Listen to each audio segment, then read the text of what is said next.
Hey, my stuff got delivered to my parents' house. What's going on? Did you get the packages? I want you to leave, so I sent all your things there. Why are you saying this all of a sudden? I have a girlfriend. I've decided to leave you and marry her. What? Isn't that cheating? She's younger than you and doesn't nag. She's exactly my type. She's a complete upgrade from you. You don't stand a chance. Do you understand that what you're doing is cheating? Also, I'm about to have a baby any day now. I get it. You want me to take responsibility, right? I'll pay for the affair and child support. Is $220,000 or $40,000 enough for the affair and $1,000 a month for child support? While I was at my parents' house to give birth, my husband sent my stuff there. He didn't even try to hide his affair. For my high-income, elite husband, paying for the affair and child support isn't a big deal as long as he can marry his girlfriend. I'll give you more details later. I'll keep the house and live there with her. Don't come back. I believe there must be a God. Surely, God would punish my husband. Fine, I don't need you. Let's get divorced quickly. Yeah, I got it. I'll contact you soon. Thank you, I appreciate it. I don't want any more trouble. Right, I'm glad we can get divorced without any fuss. My husband misunderstood my final words of gratitude. I believe he will face difficulties soon. The house he said he'd take to live with his girlfriend. Actually, I'm Anna. I'm 29 and I work at a company. I'm shy and not exceptionally skilled at my job. Because of that, I thought of myself as a background character in society. But as I approached 30, my life took a dramatic turn. There aren't many good places near our office. There are good places, but they're either too small or too far from the station. It's hard to find one that fits our needs. I'm searching for a house with Ken, who will soon be my husband. We pore over materials from real estate agents and online listings, struggling to find the right place. Even though it's a hassle, I secretly enjoy looking for a house while snuggled up next to Ken. I always try hard to look seriously worried instead of letting my happiness show on my face. I'm at the peak of happiness. I'll give you more details later. I'll keep the house and live there with her. Don't come back. I believe there must be a God. Surely, God would punish my husband. Fine, I don't need you. Let's get divorced quickly. Yeah, I got it. I'll contact you soon. Thank you, I appreciate it. I don't want any more trouble. Right? I'm glad we can get divorced without any fuss. My husband misunderstood my final words of gratitude. I believe he will face difficulties soon. The house he said he'd take to live with his girlfriend.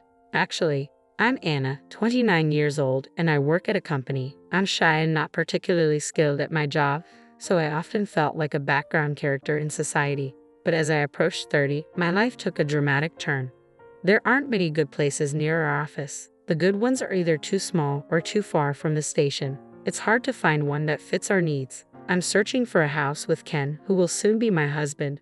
We pore over materials from real estate agents and online listings, struggling to find the right place. Even though it's a hassle, I secretly enjoy looking for a house while snuggled up next to Ken. I try hard to look seriously worried instead of letting my happiness show on my face. I'm at the peak of happiness. But when I said my life took a dramatic turn, I wasn't just talking about getting married. Marrying Ken, who works at a prestigious international company, added a big twist to my life. We live in different worlds, but we met through mutual friends, and surprisingly, Ken approached me first. I still can't believe it, so I often ask him, "Hey, what did you see in someone like me again?" Your modesty. Nowadays, a lot of women are strong and assertive, but I'm not into that. Ken always looks obviously annoyed when I ask the same thing repeatedly, but I love that he always gives me the same answer, even if he looks annoyed. When Ken calls me modest, he's talking about my shy nature. He initially approached me simply because he liked my looks.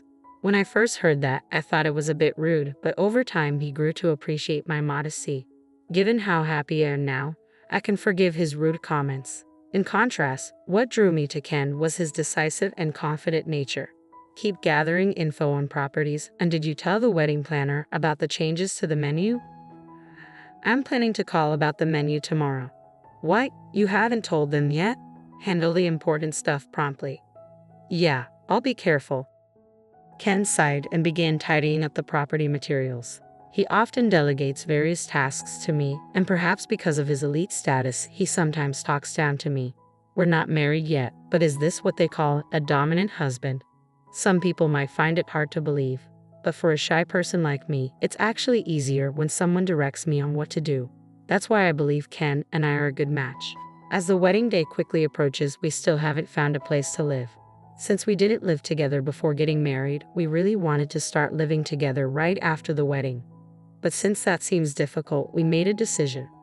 We thought we'd rent until we had kids, but maybe we should just buy that house. Yeah, that seems the most realistic. Ken picked up one of the property brochures and placed it on the table. This house is nearly 40 years old, surrounded by newer houses. It has been unsold for some time. It's well maintained for its age, but it needs some work before it's comfortable to live in. Alright, we'll buy this house and renovate it right. Considering the renovation time, it won't be ready by the wedding, but it meets all our needs in terms of location and size. But are we okay to buy a house so suddenly? We're fine. Leave it to me. Ken looked confident. Most wives would be anxious if their husbands suddenly wanted to buy a house impulsively, but Ken's income is high and I also work, so it's not unreasonable. So we decided to buy a house right after getting married. Following my marriage, we even bought a house, and the elements of happiness were piling up at a faster and faster pace as if they were crushing my body. However, buying this house would later lead to an unexpected situation. After deciding to buy the house, we also had to find a contractor for the renovation. Of course, finding a contractor was my job. Since we'd be living there for a long time, I carefully searched for a contractor. However, with the wedding so close, Ken seemed to be getting impatient. Hey, did you find a contractor? Give me a little more time. I'm still looking. You're always so slow, but it's important. If I leave it to you, we'd never be able to live in the house. I'll handle finding a contractor. Alright, I'm sorry. As usual, while discussing our wedding and future life in Ken's room, he got angry with me. I felt bad for causing trouble by not finding a contractor and couldn't say anything in return. Once Ken started looking, he arranged everything within a few days, and the renovation began the following week. He's really efficient, as expected from someone of his caliber. With his speed, it's no wonder he finds me slow. While the house was being renovated, we had our wedding without any issues. Since the house wasn't ready, I moved into Ken's place. I was a little disappointed that we couldn't start our newlywed life in our new home, but then a different kind of happiness came our way. Ken, I think I might be pregnant. Really? Ken was overjoyed, bouncing around like a kid. We thought we wouldn't rush into having kids, but I didn't expect it to happen so soon. I felt the same way. We figured we'd have kids eventually and were just going with the flow, so discovering I was pregnant right after the wedding was a surprise. I'm glad we decided to buy the house. 2 months after the wedding, the renovation was finally complete and we could move in together. It was so run down, but now it looks amazing, right? With a baby on the way, it was a good purchase. I hurried around our still sparsely furnished home, excited about starting our married life for real. But 3 months after moving into our house, Ken and I ended up living apart. Hey, did you check on that creaky floor in the hallway? No, not yet. I'll call a contractor tomorrow. But aren't you 8 months pregnant now? Use your vacation days and go to your parents' house early. What? I told you I'm planning to take maternity leave 6 weeks before. It'll be tough to move around in another month. Go now while you can. Okay, got it.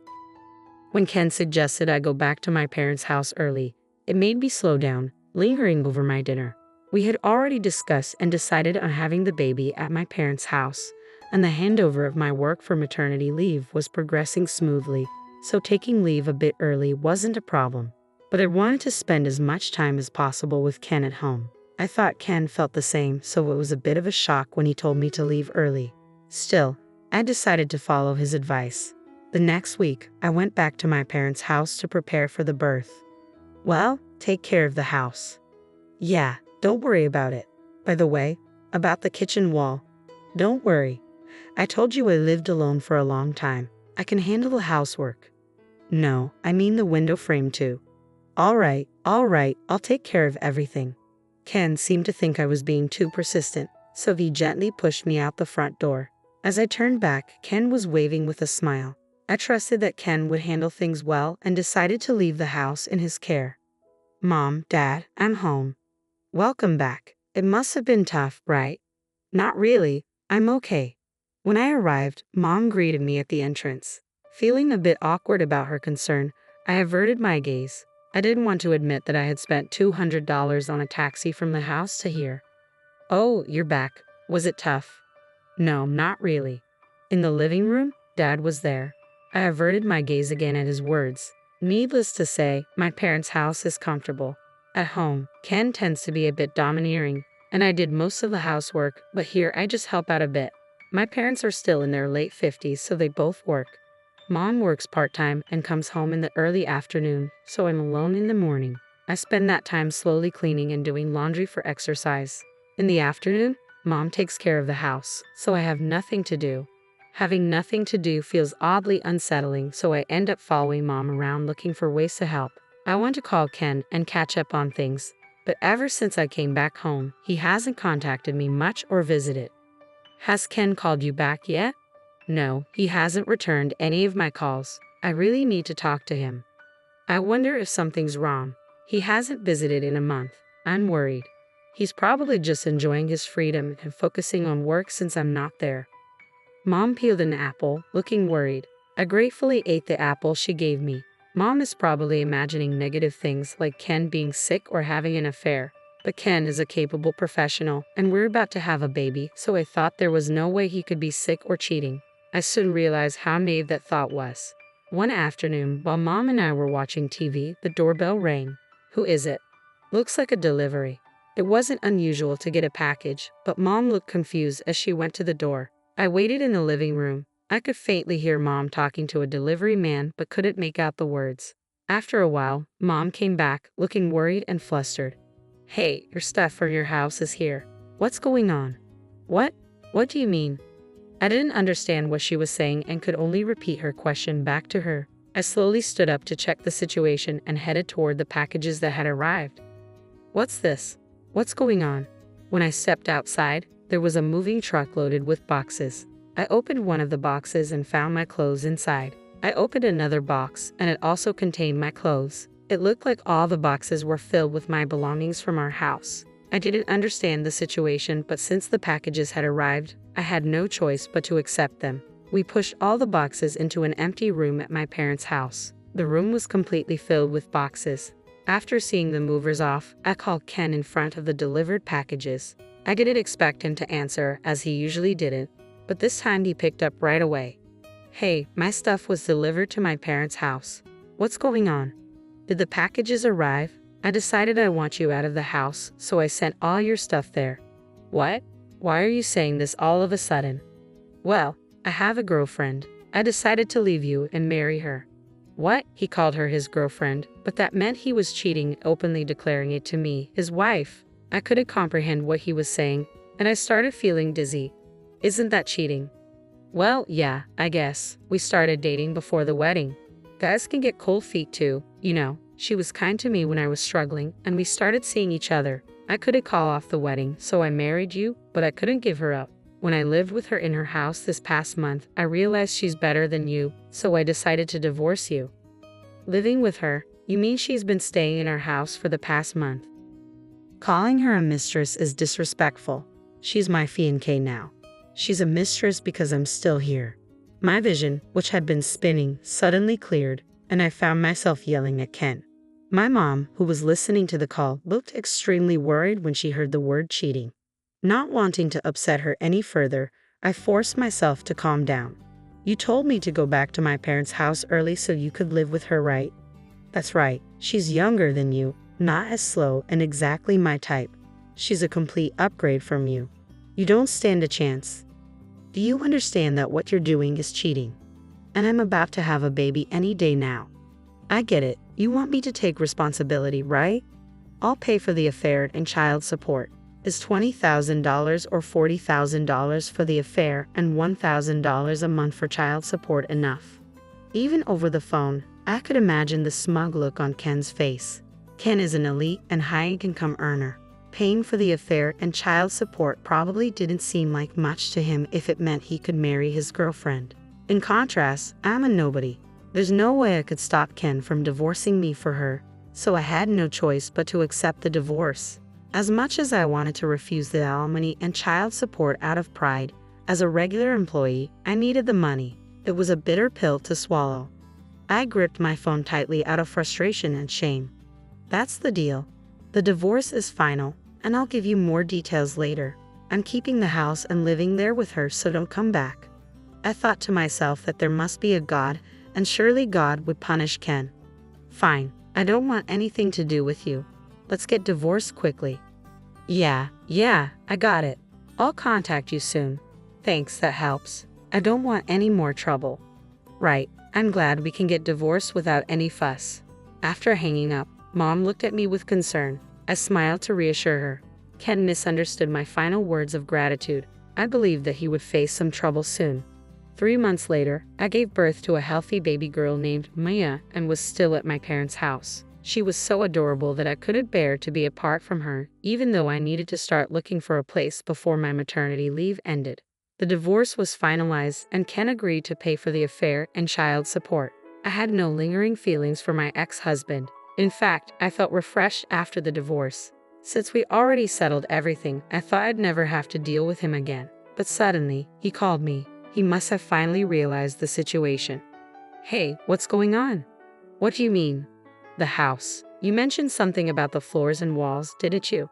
Did you know about this? Yes, I knew. You hired a shady contractor for the renovation. Why didn't you tell me? I tried to, but you never returned my calls because you were too busy having fun with your girlfriend. Besides, I told you about the creaky floors before I left for my parents' house and asked you to check it out, but you were too focused on getting me out of the house quickly to listen seriously. Ken thought I was too slow in finding a contractor, so he took over the task. When he started looking, he quickly found someone and began the renovations. I was impressed with how efficient he was, but it turns out he chose the contractor based solely on price without checking reviews or reputation. So he ended up hiring a shady contractor. After living in the house for just 3 months, I noticed the floors creaking, cracks in the kitchen wall, and screws missing from the window frames. After moving back to my parents' house, I looked into the contractor and found out they were scammers. I tried to contact Ken to tell him, but he never returned my calls, and we ended up getting divorced before I could tell him.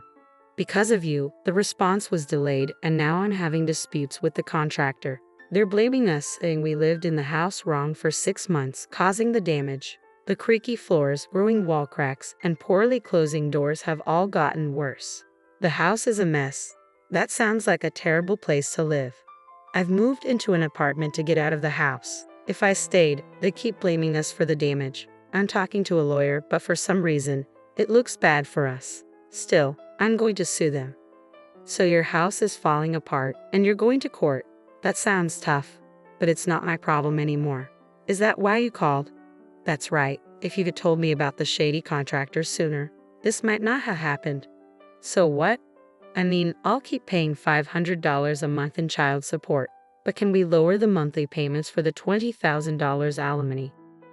What? I was shocked that my elite, prideful ex-husband was suddenly asking me for a favor about money. We moved, right? So now I've got the land, house renovation loans, and apartment rent. I'm going to sue the contractor, but I don't know how that'll go, and there are lawyer fees. I might even have to pay for the house repairs myself. You said your wife is better at her job than I am. Doesn't she make a decent income? Actually, she was my colleague at work. I told everyone at the company that we got married after I divorced you, but apparently, there were rumors about us before that. So now, people at work are giving us the cold shoulder. Yeah, she couldn't take it and changed jobs, which cut her salary drastically. I can't afford to switch jobs too, so I stayed. But money is tight. Ken had hired the shady contractor himself and was now having a huge dispute. His affair had damaged his standing at work. It was a classic case of self-inflicted trouble. Despite his high income, he was just over 30, and all these expenses were tough to manage. But it was his own fault, and it had nothing to do with me. It sounds tough, but you need to keep your promise. Wait a minute. I hung up on Ken. His voice just before the call ended sounded pitiful, not at all like the elite man he once was. Feeling a bit down after hearing his voice, I spent some time watching my daughter sleep. In the end, Ken lost the case about the defective house. The shady contractor managed to avoid any consequences, likely due to their knowledge of loopholes and deceit. It seems that even the elite, as expected, were not able to meet the vices of the corrupt contractor. Ken wanted to repair the house, but there were too many hidden issues, and the costs were too high. Naturally, he didn't want to live in a house with so many problems. He ended up selling the house. Since it was full of defects, the building had no value, so he sold just the land after demolishing the house. The land sold, but the loan remained, leaving my ex-husband with debt. With the house issue resolved, he decided to change jobs. He figured the debt was manageable even with a lower income, so he left his uncomfortable workplace. However, his fall from grace didn't stop there. His new wife, who had to deal with the huge house trouble right after they got married, and the fallout of their affair being exposed at work, blamed him for everything. Their relationship deteriorated, and she eventually left him. Now my ex-husband lives alone in an apartment with a lower income from his new job and monthly payments for his debt, alimony, and child support. His once luxurious life as an elite is now a life of frugality. He foolishly pursued an affair, losing his money, house, and family in the process. Love is indeed blind. I plan to start looking for an apartment for my daughter and me soon. When I talked to my company about my child, they agreed to let me work shorter hours, but I don't need to change jobs. I'm grateful for that. Returning to work will be challenging, so I intend to fully enjoy the precious time with my adorable daughter while I can.